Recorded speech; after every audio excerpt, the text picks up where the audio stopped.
Hello everyone, welcome to my channel. Today we are going to solve the exercise 3.1 of class 8. Given here are some figures you can see in your book. Classify each of them on the basis of the following. Simple curve में 1, 2, 5, 6 and 7 number के figure आते हैं। फिर B number का बोला गया है simple closed curve. हम लोग तो सिंपल कर्व देख लिए हैं। अभी जो सिंपल कर्व होगा वो अगर क्लोज्ड होगा तो हमारे बी नंबर के कैटेगरी में आएगा। वो हम जो भी यहाँ पर ए नंबर में लिखे हैं, जो भी सिंपल कर्व लिखे हैं वो सब तो हमारा क्लोज्ड है। तो फिर बी नंबर में भी 1, 2, 5, 6 एंड 7 नंबर के फिगर आएंगे। फिर आ गया हमारा पॉलीगन। पॉलीगन क्या होता है? Curves which are closed and made by line segments। मतलब जो कर्व लाइन सेगमेंट्स के द्वारा बना हो और वो क्लोज्ड हो तो हमारा वो कहलाएगा पॉलीगन। फर्स्ट फिगर में हमारा सभी लाइन सेगमेंट से ही बना है और वो क्लोज्ड है, तो फर्स्ट फिगर हमारा पॉलीगन में आ गया। फिर सेकंड फिगर भी लाइन सेगमेंट्स में बना है और क्लोज्ड है, तो सेकंड का भी आ गया। थर्ड नंबर फिगर तो लाइन सेगमेंट्स है ही नहीं, तो थर्ड नंबर का नहीं आएगा। फिर फोर्थ का लाइन सेगमेंट से भी बना है वो और क्लोज्ड है, तो 4 आ गया। फिफ्थ नंबर में लाइन सेगमेंट्स नहीं है। सिक्स्थ में सारे लाइन सेगमेंट से नहीं बना है और सेवेंथ का तो लाइन सेगमेंट्स 2 ही है और सारे लाइन सेगमेंट्स नहीं है। एट्थ का तो क्लोज्ड ही नहीं है वो, तो हमारा सी नंबर का आंसर आएगा फर्स्ट, सेकंड और fourth figures. D number convex polygon. Convex polygon क्या होता है? जिसके ये जो वर्टाइसेस हैं वो बाहर की तरफ हो और डायगोनल्स अंदर ही रहे। तो यहाँ पर फर्स्ट नंबर में जो पॉलीगन मतलब फिगर है वही एक कॉन्वेक्स पॉलीगन है। फिर ई number concave polygon. Concave polygon का एटलीस्ट एक वर्टाइस अंदर की तरफ रहता है, जैसे कि ये वर्टाइस अंदर की तरफ है और एटलीस्ट एक डायगोनल बाहर की तरफ रहता है। तो ई नंबर में आ जाएगा हमारा first figure and fourth figure.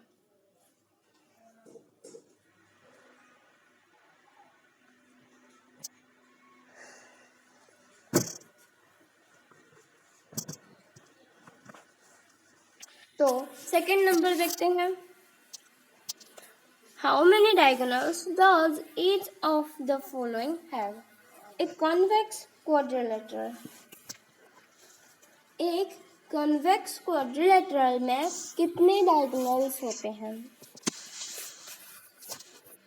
चलो हम देखते हैं। ये एक कन्वेक्स पॉलीगन है, तो यहाँ पर नेम दे देते हैं ABCD। ए से डी जो है ये एक लाइन है, एक साइड है, तो इसे तो हम ज्वाइन नहीं कर सकते, तो ए से सी को ज्वाइन करेंगे और बी से डी को ज्वाइन करेंगे। तो यहाँ पर हमारे पास आ गया 2 diagonals. A convex quadrilateral has 2 diagonals. कौन कौन सा है वो? AC and BD।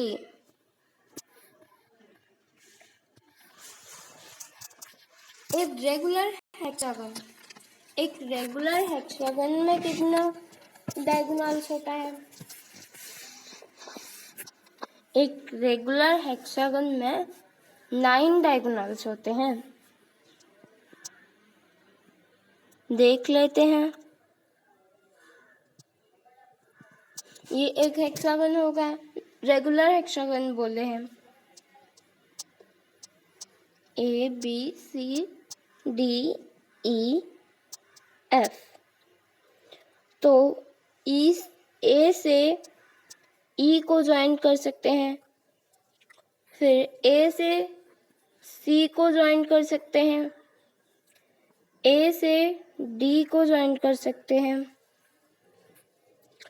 बी से डी को ज्वाइन कर सकते हैं, फिर बी से ई को, बी से एफ को भी ज्वाइन कर सकते हैं, सी से ई को ज्वाइन कर सकते हैं और सी से एफ को ज्वाइन कर सकते हैं, और एक है डी से एफ को ज्वाइन कर सकते हैं। तो ये हो गए हमारा 9 diagonals. A regular hexagon has 9 diagonals.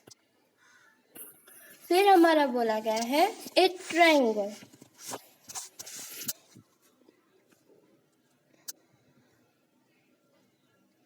A triangle has no diagonals because it has 3 sides. हम तो इससे इसको ज्वाइन नहीं कर सकते, इससे भी इसको ज्वाइन नहीं कर सकते, इसका सिर्फ साइड बना सकते हैं। तो a triangle has no diagonals.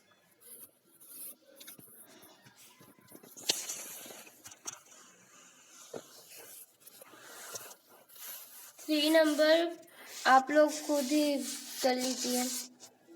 4 number देखते हैं हम लोग। 4 का examine the table, each figure is divided into triangles and the sum of the angles deduced from that।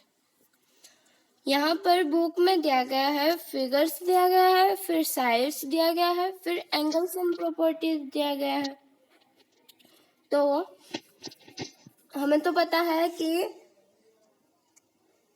Triangle के एंगल सम प्रॉपर्टी 180 होता है, 180 डिग्री होता है। तो यहाँ पर सेकेंड फिगर में देखिए, यहाँ पर 2 ट्राइंगल डिवाइड हुए हैं।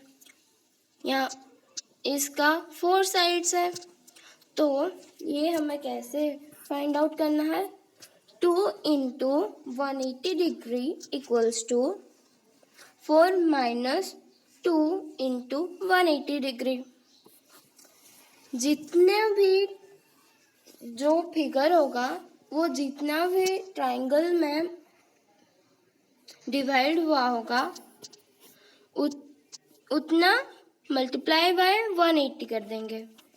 तो यहाँ पर है, अगर what can you say about the angle sum of a convex polygon with number of sides? A number में है 7। अगर हम 7 नंबर ऑफ साइड्स होंगे एक कॉन्वेक्स पॉलीगन का, तो उसका एंगल सम कैसे निकालेंगे? तो हम करेंगे 7 minus 2 into 180 degree.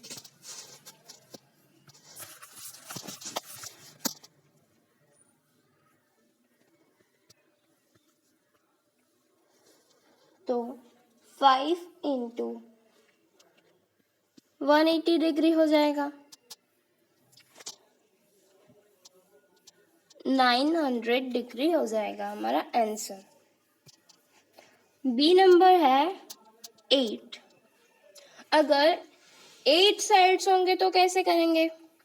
8 minus 2 into 180 degree, तो 6 इंटू 180 डिग्री कर देंगे तो हमारा आंसर आ जाएगा 1080 degree.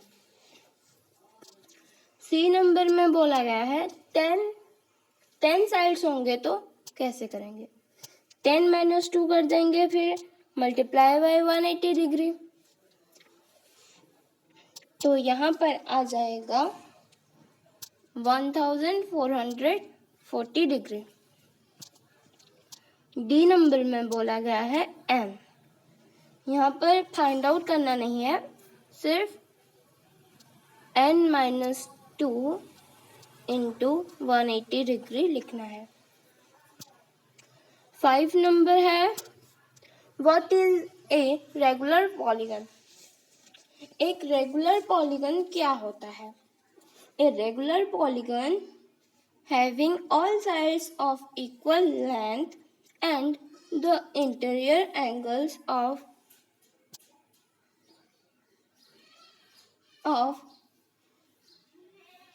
equal size is known as a regular polygon। एक रेगुलर पॉलीगन वो होता है जो सारे साइड्स उसका सेम लेंथ का बना हो और जो इंटीरियर एंगल होते हैं उनके साइज सेम हो, उसे हम रेगुलर पॉलीगन कहते हैं। State the name of a regular polygon of 3 sides. जब 3 साइड्स के एक रेगुलर पॉलीगन होता है तो हम लोग उसे क्या बोलते हैं? एक ट्रायंगल।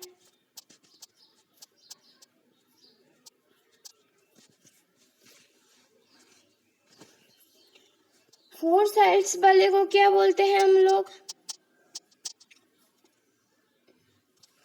क्वाड्रिलेटरल। और 6 साइड्स वाले को हम बोलते हैं हेक्सागन। 6th नंबर देखते हैं। Find the angle measure x in the following figures.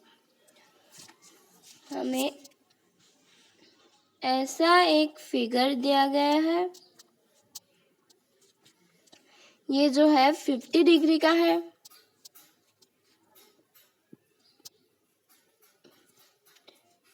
यहाँ पर हमारा एक x है और यहाँ पर 120 डिग्री है और ये जो है 130 डिग्री है। तो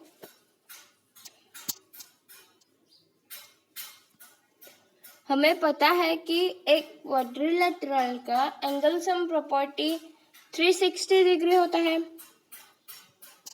तो x equals to 360 degree minus 50 degree plus 130 degree plus 120 degree, तो ये आ जाएगा 300 डिग्री। तो x का वैल्यू आ गया 60 डिग्री। ऐसे ही डी नंबर भी आप लोग कर सकते हैं। बी नंबर में एक एक्सटीरियर एंगल में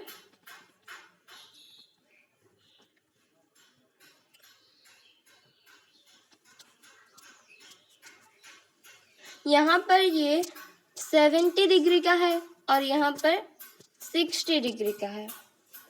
हमें पता है कि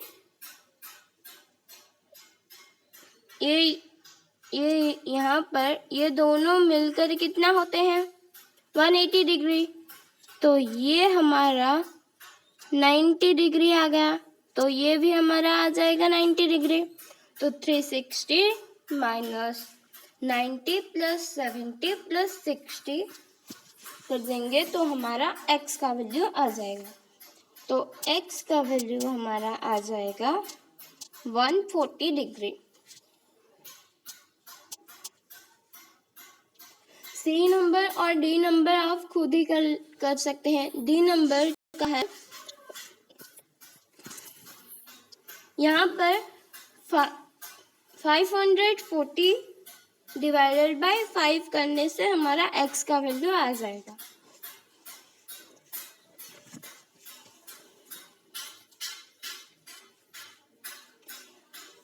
सेवन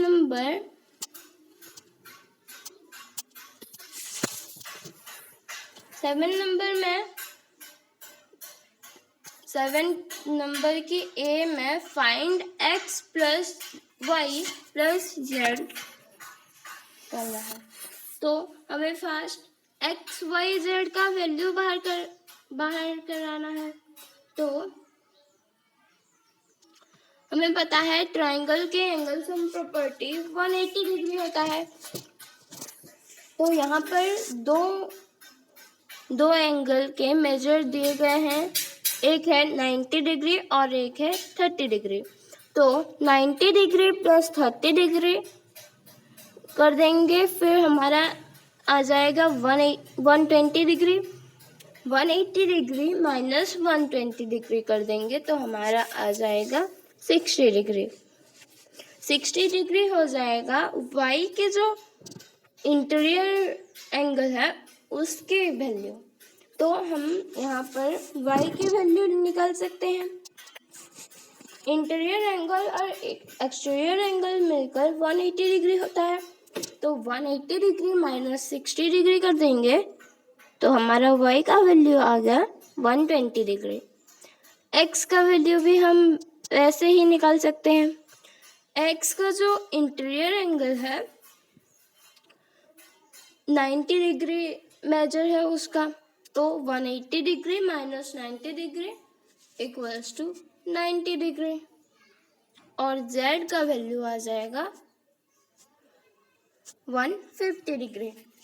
180 डिग्री माइनस 30 डिग्री कर देंगे तो 150 डिग्री आ जाएगा। तो x plus y plus z का वैल्यू हम लोग निकाल सकते हैं अभी। 90 प्लस 120 प्लस 150 डिग्री कर देंगे तो हमारा आंसर आ जाएगा। बी नंबर है, यहाँ पर एक क्वाड्रिलेटरल है। क्वाड्रिलेटरल का एंगल सम प्रॉपर्टी होता है 360 डिग्री। तो यहाँ पर